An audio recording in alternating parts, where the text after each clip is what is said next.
morning. I want to thank everybody associated with the York Circle talk for inviting me to speak. It's kind of dangerous to ask an academic to give a talk because they'll probably accept and then come and want to have you listen to them all morning. Anyhow, so thank you for coming out as well. I'm really pleased to be here to talk to you about what I think is an exciting program of research that I've been conducting with some of my graduate students and my undergraduate students on the effects of forgiveness, grudges, and revenge on transgressors' willingness to apologize. Why Bill, Lance, and Rob may have said sorry. So, given that we're in an academic environment, I thought I would start things off with a pop quiz. Don't worry, you don't need pencil and paper for this. Does anybody recognize that guy? Does anybody know him? No? Too grainy, distant relative. His name's Roy Sullivan, and he's kind of an interesting guy. He holds a very exclusive record, the Guinness World Book of Record, for the person struck by lightning the most recorded times. He has 7 confirmed strikes and 2 unconfirmed strikes. And he survived them all. He did eventually die, however.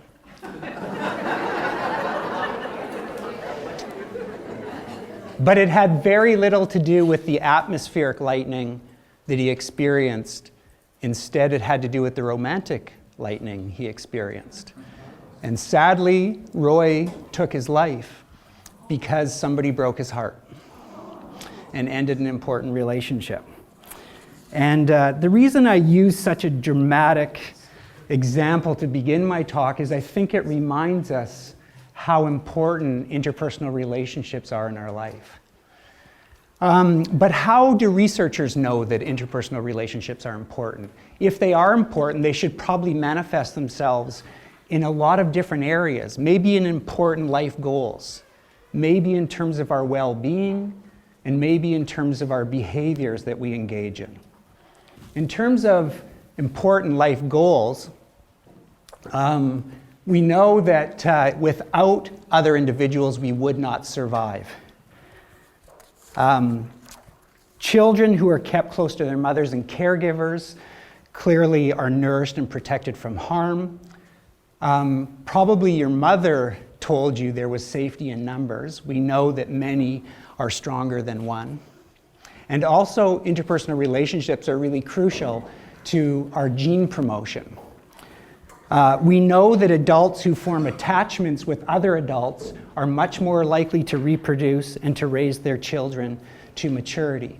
So it turns out that the best game in town for making these 3 important life goals come to fruition is to hang out with other human beings and to form long-term, satisfying,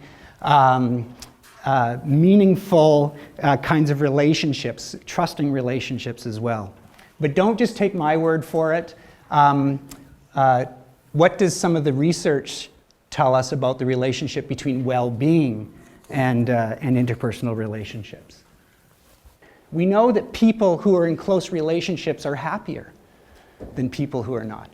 Now, my wife, who's pretty wise, reminds me, don't you think it matters who you're in that relationship with? And she's probably right about that. But we also know that people cope better when they're in relationships with the many stresses that life presents to us. We also know that when we're rejected from other people, one of the greatest threats to a human being, we experience it as both physical and social pain. And so when somebody tells you that they feel brokenhearted or that they feel hurt by somebody, they're not just using that metaphorically. In fact, we know that they're experiencing a physical pain symptom in that experience as well. The last thing, we know that couples have lower incidence of coronary heart disease and they live longer. Okay, so it seems that interpersonal relationships are important to our well-being. Well, what about the behavioral part that I mentioned? It turns out that 9 out of 10 people worldwide pursue marriage. We celebrate our social bonds. We have parties to celebrate engagements, weddings, and the birth of children. We also mourn the loss of social bonds. We grieve and have funerals to celebrate people who have died. We grieve in divorce, and we grieve in terms of estrangement when people are estranged from us.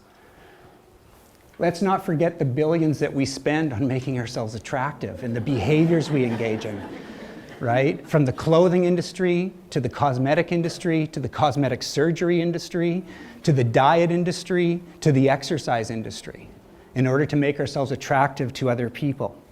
And if all of this evidence I presented is not convincing to any of you, ask yourself, how many hermits do you know? And you probably don't know many. Even people that you might think have hermit-like qualities, they still are in some kind of a relationship. So essentially, everybody is in relationships. And relationships are important to human beings. Given this, we spend a great deal of time and resources to study them. In fact, this is the primary aim of the social sciences. In fact, I would argue that there's nothing more important to study than human beings, because we wouldn't be here without other human beings. It would not be happening for us. And I belong to a subgroup within the social sciences referred to as social psychology. And social psychology is about how we think about, how we influence, and how we relate to one another. So that's sort of the discipline that I come from. And my specific program of research concerns how individuals negotiate their relationship after some kind of negative interpersonal event.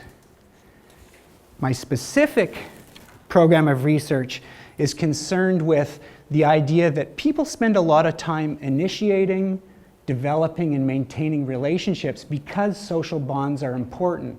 However, in the process of doing that, of going through that process of developing and maintaining relationships, people commit transgressions against other people. Those transgressions where one person hurts another jeopardizes our social bonds.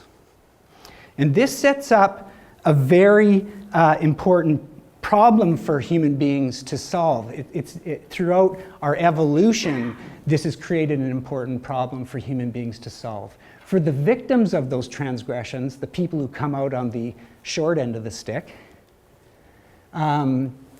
they have to figure out, how do I deter people from doing this to me again in the future while maintaining those relationships?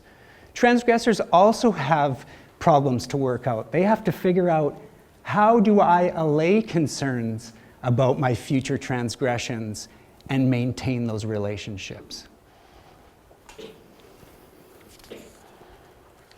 Fortunately, we've developed a number of interpersonal mechanisms that help us in negotiating our relationships and repairing our relationships after a transgression. And we refer to these interpersonal mechanisms in my lab as post-transgression responses. And both victims and transgressors have different post-transgression responses that they engage in. For victims, there's a range of different responses they can have. There's 3 that are particularly important to us. And by us, I say me and my graduate students. The first is forgiveness.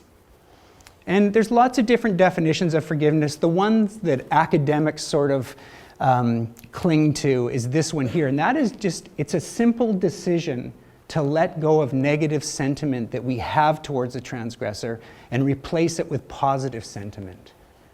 Another post-transgression response that victims make is to seek revenge.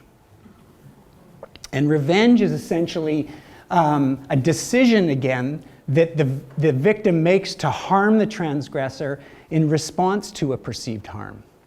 And the third response that you mentioned that brought you out today, it's very interesting. It's about harboring grudges, and there's very little research on grudges. And we can talk about that after. I think I have some interesting ideas about why that might be, but we've basically steered away from that as social scientists.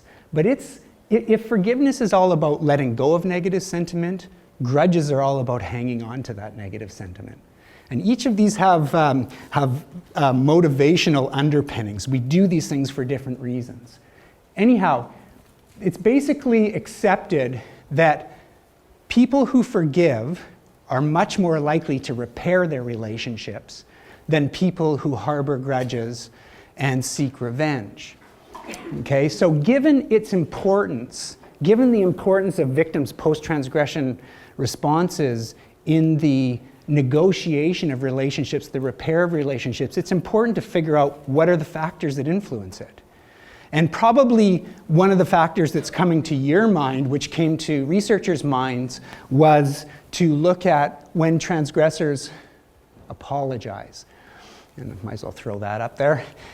So apologies, again, are decisions as well to acknowledge the transgression, take responsibility for it, show remorse, say you're sorry, and attempt to remedy what you've done. So probably a prototypical kind of apology that's done right is when a person says, comes to you after committing a transgression and says, this is such a horrible thing that happened.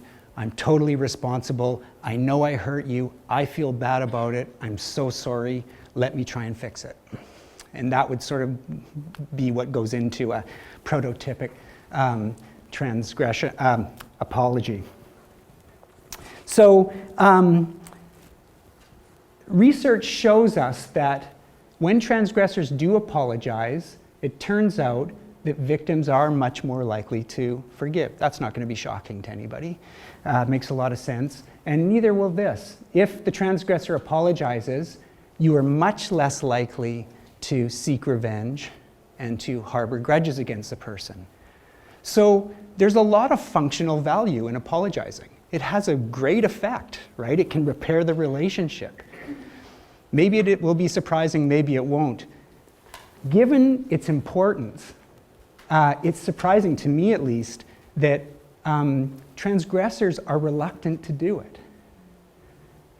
They're often not able to do it, and yet it has such value.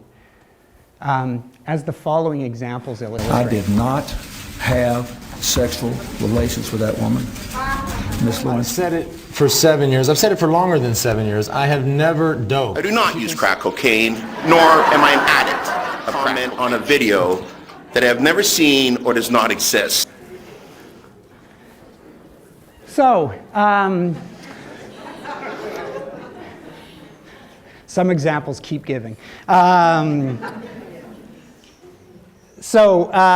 We asked ourselves why? Why would that be? Why would something so functional be so hard for people to give up in some respects? And there's a number of reasons for this as well. Two that are of particular interest to us are probably transgressors fear harsh judgments from people. So they probably fear grudges. It's not nice to know that you're on the end of a grudge. They probably fear retaliation or revenge from victims as well in this case. So based on that, just as a transgressor's apology could influence a victim's post-transgression responses, we also thought that a victim's post-transgression responses might also affect a transgressor's apology. Now, why would that be the case, in addition to what I said? Well, we think one of the key reasons for why a victim's post-transgression responses influence a transgressor's apology is because of self-image issues. Now, everybody here will be familiar with the term self-image or face. This is this view of who we are and the regard we have for ourselves. And it's very important to human beings. Everybody wants to see themselves as good, noble, moral, responsible, valuable. These are all the characteristics that human beings think are good qualities, and people want to be seen that way. So we spend a lot of time trying to maintain those images and trying to promote those images. A guy by the name of Irving Goffman said, in fact, we have this dual motivation. He said, in any interaction between two human beings, you are concerned with maintaining and protecting your own self-image, but also maintaining and protecting the self-image of the other person you're interacting with. You're thinking about both of those things all the time, even when it's a transgressor. So we think that the reason that those different post-transgression responses, whether they forgive, harbor a grudge, or seek revenge, will differentially affect apologies is because of the transgressor feeling like that victim, when they're doing whatever it is they're doing, is taking care of their self-image. Okay, so that's the reason we think that that might be happening. So in other words, we believe that the reason why transgressors will apologize is because they feel that the victim is paying attention to their self-image needs and meeting them. However, we also know that sometimes, and ironically, forgiveness can actually hinder an apology. And revenge and grudges can actually facilitate an apology.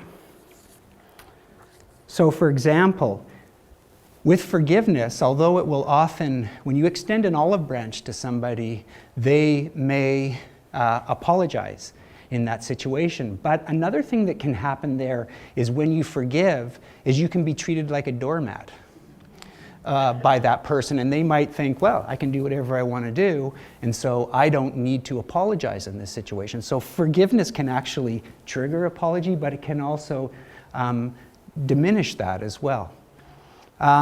So this raises the possibility that the relationship, let's see if I can get this thing going on here, the relationship between these variables might actually depend on yet another variable.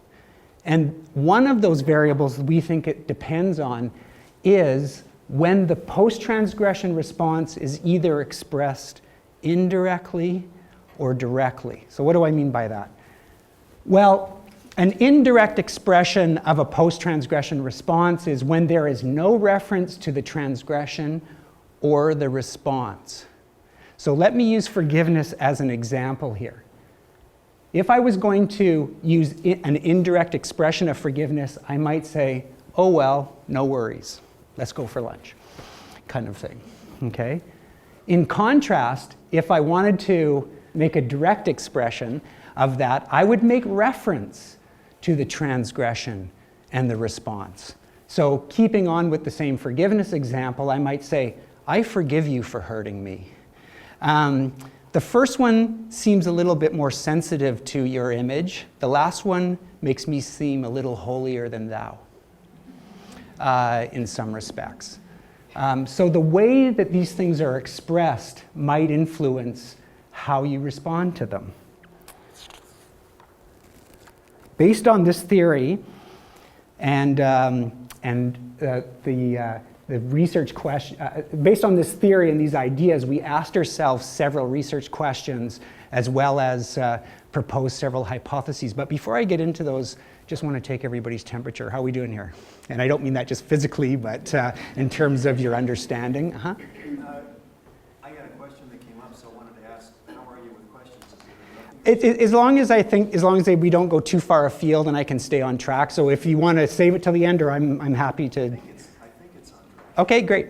And I'm a therapist, so what came up for me as you were describing it was your assumptions seem to be saying that this is all happening in the present. In my experience when I work with people, a lot of times when a transgression happens, the transgressor really is not really to do with that person in front of them. There's other forces going on inside of them. And when you talked about the reluctance to apologize, it's because it's getting too close to the pain. Sure. So I wonder where that fits in. Sure. So in all of our theories in psychology, as I'm sure you know, they're overdetermined, or all of our phenomena in psychology are overdetermined. And by that I mean there's lots of different variables. There's literally hundreds of variables that could contribute to any phenomena. To try and tap into all those variables and create theories around all those variables, it wouldn't be useful.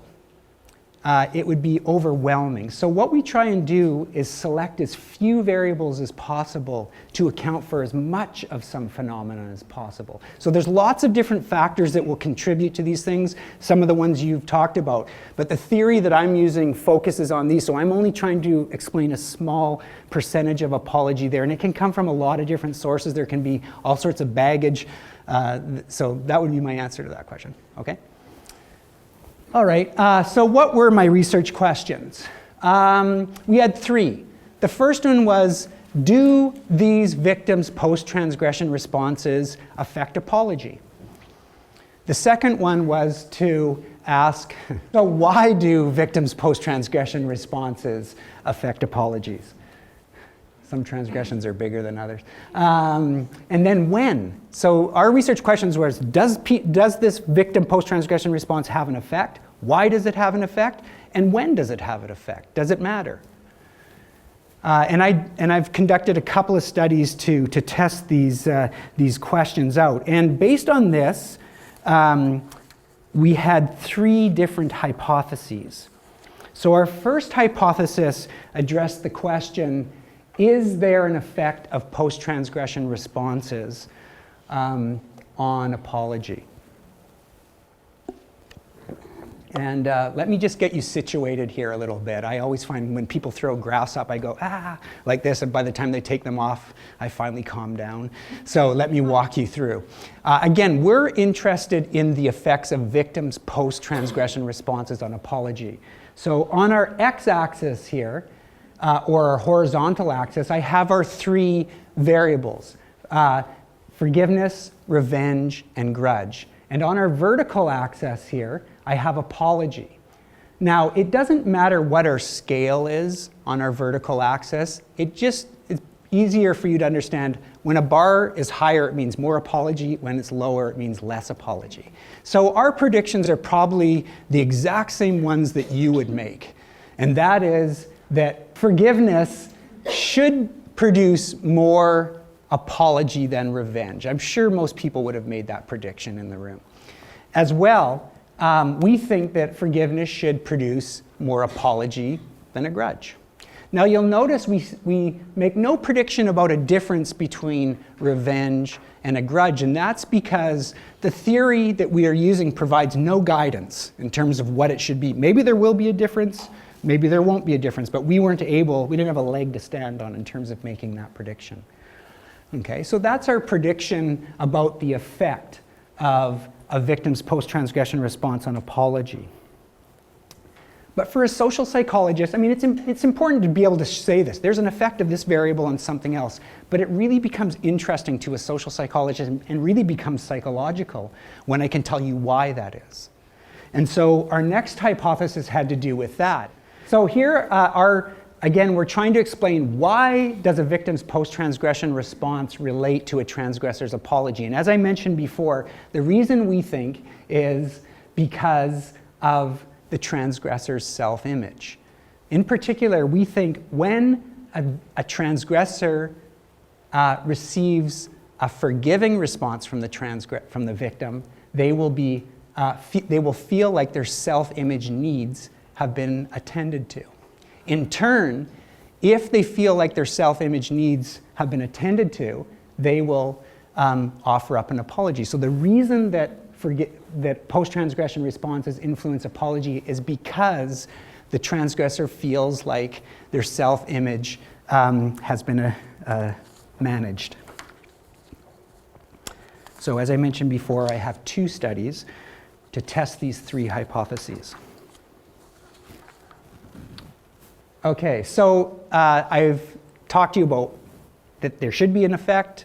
I've explained why there should be an effect, but I also mentioned that sometimes forgiveness will lead to no apology, whereas revenge and grudge will lead to an apology, which suggested to us that there was a moderator or a condition under which these effects would happen. So just to get you oriented again, I have our 3 post-transgression responses represented by the different colors. And I don't know if you can see those. I can barely see them. So there's a yellow for forgiveness, a blue for revenge, and a gray for grudge. On the left side of this graph, I have when they're expressed indirectly. On the right side of this graph, I have when they're presented directly. And I have, again, our apology variable on the vertical axis. So what was our prediction? Well, we felt when forgiveness is expressed indirectly, it's going to produce more apology than when it's produced or expressed directly. So don't worry about it, let's go for lunch, versus I forgive you for hurting me. So we predicted that difference. In contrast to that, we predicted that when revenge is offered in an indirect way, it would produce less apology than it was when it was presented in a direct way.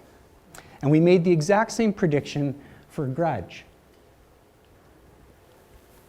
Okay, suggesting that the reason might matter whether it's expressed indirectly or directly. So again, 2 studies to test these. The first study, we had 136 people from the community complete our study. And they were diverse in culture, they were diverse in religion, they were diverse in political ideology, they were on average about 38 years old. They were non-student adults. And what we did is we had them recall a time where they committed a transgression. And a third of this sample, we told them, okay, recall a transgression, but it's important that you recall a transgression in which the other person forgave you before you had a chance to apologize. Another third, we asked them the same question, except we said, it's important that you recall a transgression in which the person sought revenge against you before you had a chance to apologize. And as you can predict, we also asked the last third about the same experience, except they had to recall a time when the person held a grudge against them. After this, we had them describe in writing their experience. So they had to think about it, and then they had to write about how it made them feel, what they did. And after this, we had them complete a short questionnaire where we measured their self-image needs, and we measured the extent to which they apologized.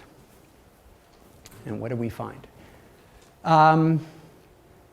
Again, we have our post-transgression response variable represented on the x-axis, forgiveness, revenge, and grudge, and we have our dependent variable, apology, represented on the vertical axis. As predicted, we found that forgiveness was much more likely to trigger apology than was revenge or grudge. Now, I'm showing you that there are differences between those different conditions, but it's really important for me to show you that those are statistical differences. And so what we would do is we would follow these up with what are called multiple comparisons to show that the difference between forgiveness and revenge, forgiveness and grudge, and revenge and grudge are statistically different from each other. And indeed, there is a significant difference between forgiveness and revenge, as well as forgiveness and grudge. And there is no difference between revenge and grudge. Even though those bars are different from each other, there's no statistical difference. So it's as though they were a flat line. There was no difference. Okay? Mm-hmm. But wouldn't revenge and grudge together be greater than forgiveness then? No, I guess what you could do there is split the difference between those two means. And so it would still be lower.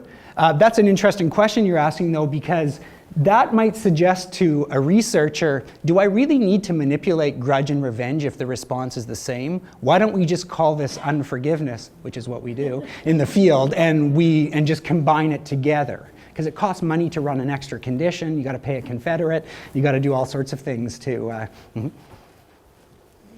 victim doesn't consider revenge and grudge the same, but does the transgressor? Is that what you're trying? Right, and I don't know at this point. I know when we experimentally manipulate that, they're able to identify when it's a grudge and they're able to identify when it's revenge, but it seems like, at least in terms of outcome, they experience it the same. But we don't know the reason for that. Okay, one more and then. Is there any impact in verbalizing forgiveness or written? Is what in part? Is there any impact if you verbalize? Right. Forgive you or you write it? Does it matter? You know, that's a good question. I'm not sure.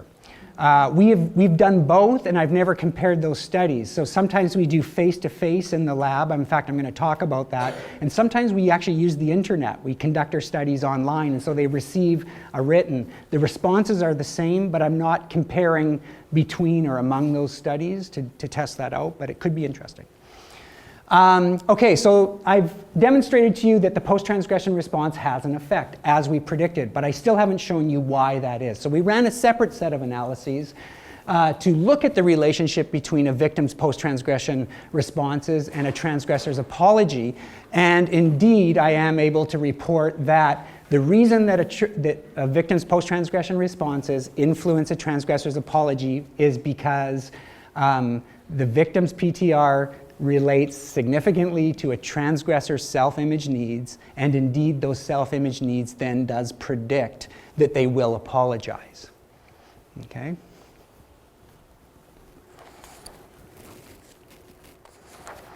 I'll catch up here. Despite these findings, as I've mentioned several times already, we know that sometimes, again, forgiveness will generate a different effect, and grudge and revenge will generate a different effect. And I'm sure you're asking yourself the exact same question that we asked ourselves at this point in our research, and that was, yeah, but what about Lance? Now, I'm sure that most people recognize this guy, but if you don't, his name is Lance Armstrong. And Lance Armstrong is famous, some people would say infamous now, for a number of reasons. One is, he won 7 Tour de France titles, which is, I think, more than any other human being on the planet. That's impressive. What's more impressive? He won those titles after being diagnosed and successfully battling testicular cancer. What was his transgression? Well, he did that all by using performance-enhancing drugs. Okay? And so he cheated. That's a no-no in the cycling world to do stuff like that. In addition, many of his team members who participated probably became discouraged by that, tried to out him many times. Investigative reporters tried to out him many times, and he continued to lie about it. Okay, so he cheated and he lied about it. Who were his victims? Well, line up. The list is really long. But who was particularly offended by this? The United States Anti-Doping Agency, who controls the use of performance-enhancing drugs in professional sports. So what was their post-transgression response? They stripped him of his 7 titles. They tried to recoup his winnings. This is all speculation, but apparently he's either won and earned through endorsements over $150 million in his career, and they levied a lifetime ban against him for participating in future cycling, professional cycling events. So what was Lance's response to all of this? Well, like any self-respecting celebrity who finds himself in a sticky situation, sorry, I should also mention a couple other things. So anyhow, this represents them getting back at him and what they lost. They tried to teach him a lesson, and again, I should make the point that these are all hallmarks of revenge. So the USDA really tried to seek revenge against Lance Armstrong. Now I get to my point. What did Lance do in response to this? Again, like any self-respecting celebrity in a sticky situation, you book yourself an appointment with Oprah and you apologize. And I told you that I owe a lot of people apologies, and I made my decisions. They are my mistake. And I'm sitting here today to acknowledge that and to say I'm sorry for that. So Lance confessed. He took some responsibility, and he said he was sorry. And just as there are hallmarks associated with revenge, there are also hallmarks associated with apology, and these are all the hallmarks of that. So this suggested to us that after revenge, people will sometimes apologize. In fact, there's other examples, celebrity examples, where people who were offended tried to either impeach presidents or tried to strip them of their mayoral powers. That I And have that led sinned. to, I have asked all for their forgiveness. Genuine repentance. And admitting it was the most difficult and embarrassing thing that I've ever had to do. Sincerely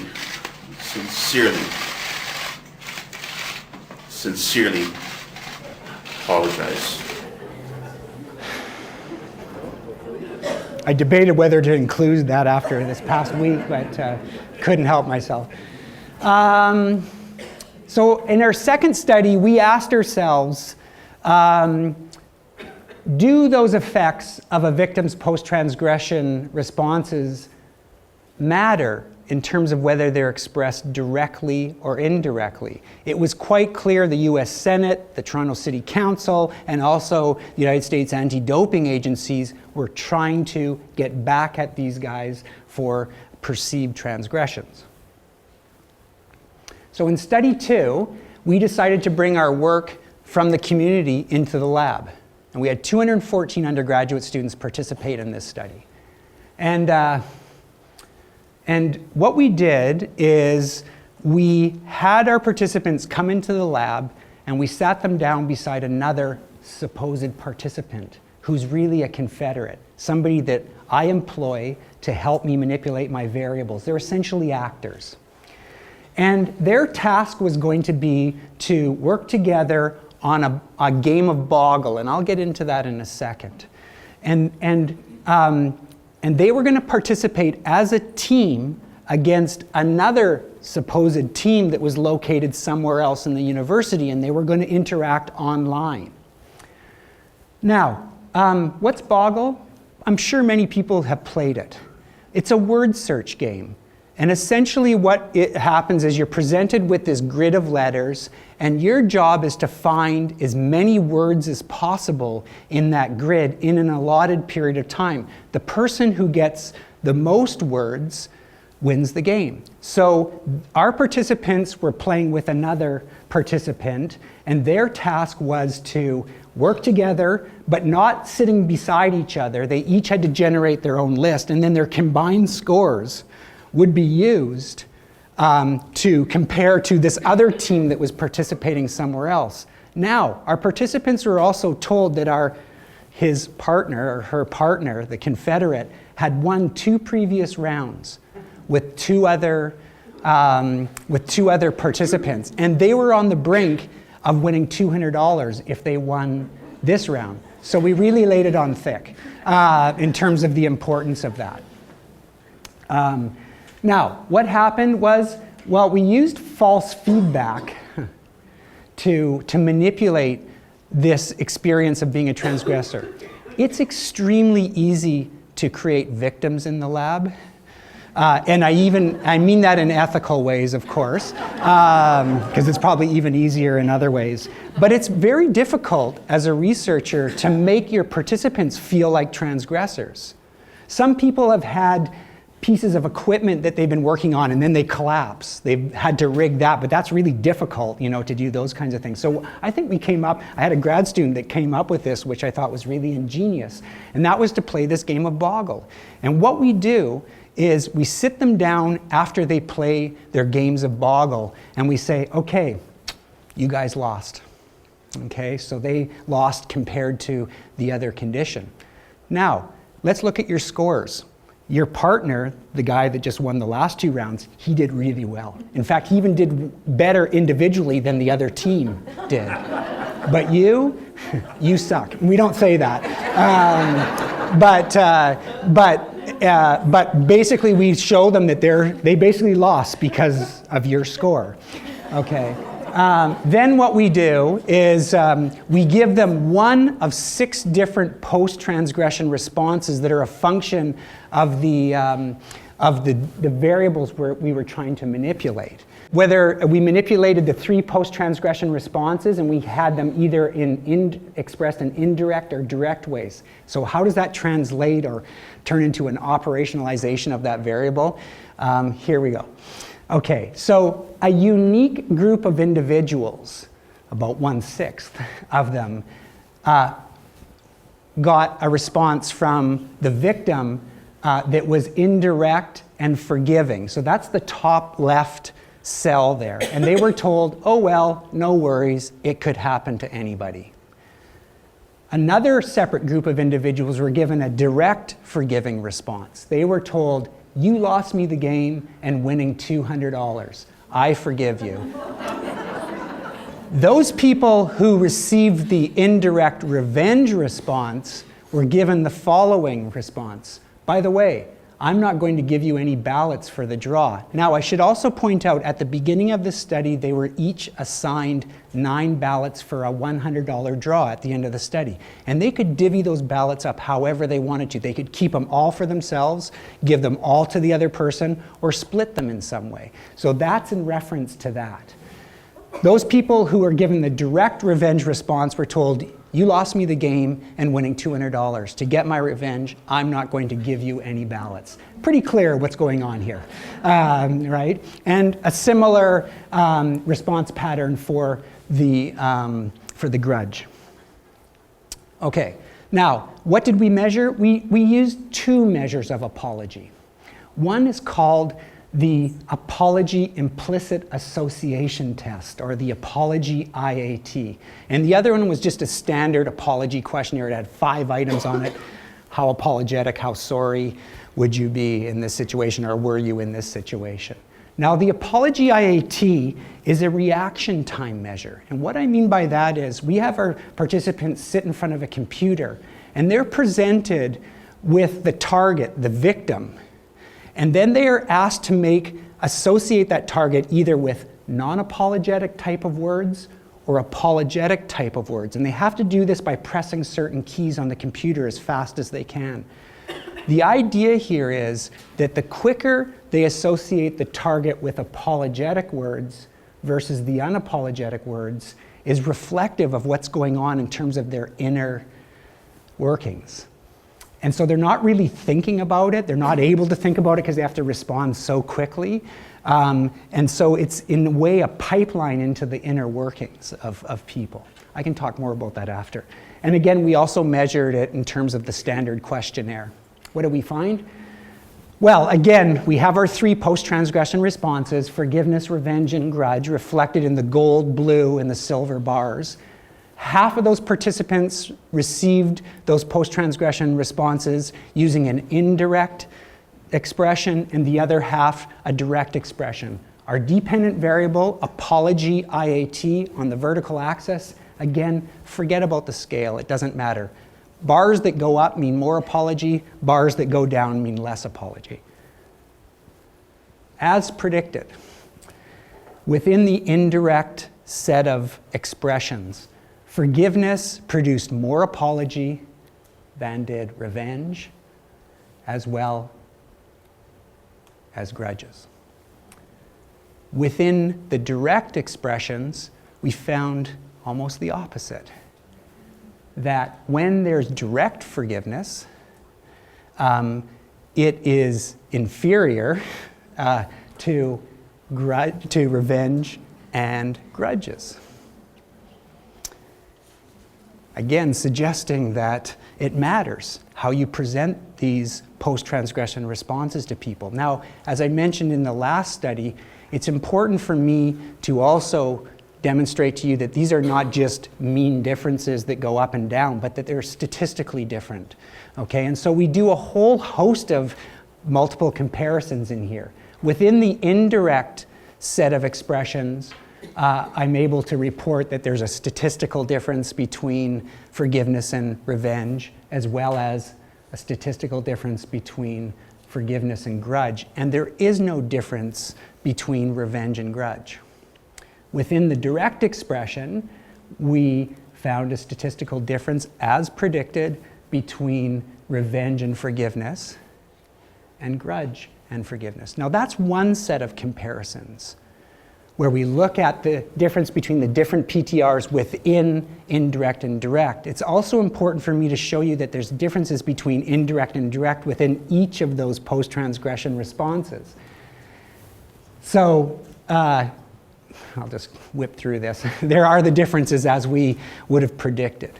Okay, so that's one set of variables confirming, or one dependent variable that confirmed our hypotheses. What about the other one, the one where we asked them, so do you forgive, or would you apologize to this person? And again, same basic setup for the figure. As predicted, those who receive forgiveness in an indirect way were much more likely to apologize than those who received revenge and grudge. And then for the direct responses, oops, something different here. Not as predicted. Now, are there any significant differences? Yes. As predicted, in this condition, we get significant differences, and the same as the other dependent variable that I talked about. But here, there are no differences in the direct way. And I think we can talk about that after rather than digging into it right now, about whether there's some difference between the way we measure apology. Is there some difference between the way I feel it on the inside and the way I say it on the outside, which might be an answer to that question. Okay, so where am I here? 10 to 12? Okay, good. So why did Bill, Lance, and Rob apologize? Possibly because they were facing direct revenge from their potential victims. In terms of our conclusions, it turns out that victims' post-transgression responses influence apologies. Post-transgressions affect transgressors' apologies by essentially addressing their self-image needs. And our third conclusion is that PTR's influence depends on how PTRs are expressed. If forgiveness is expressed indirectly and grudge and revenge are expressed directly, it facilitates apologies. In contrast, if forgiveness is expressed directly and grudge and revenge are expressed indirectly, it hinders apologies. So the take-home message I want you to be able to take away from this is, if you're ever the victim of a transgression, probably happens weekly to all of us, think about what your goals are, because it matters how you express your post-transgression response. If you want the other person to apologize, if you actually want to reconcile, you might think about how you offer up your post-transgression response. Now, if I led you to believe that I carried out all this research on my own, I would have totally misled you. The way I do this is I surround myself with extremely talented graduate students and undergraduate students who are listed here, as well as the generous support of the Social Sciences and Humanities Research Council of Canada. I'm open for questions.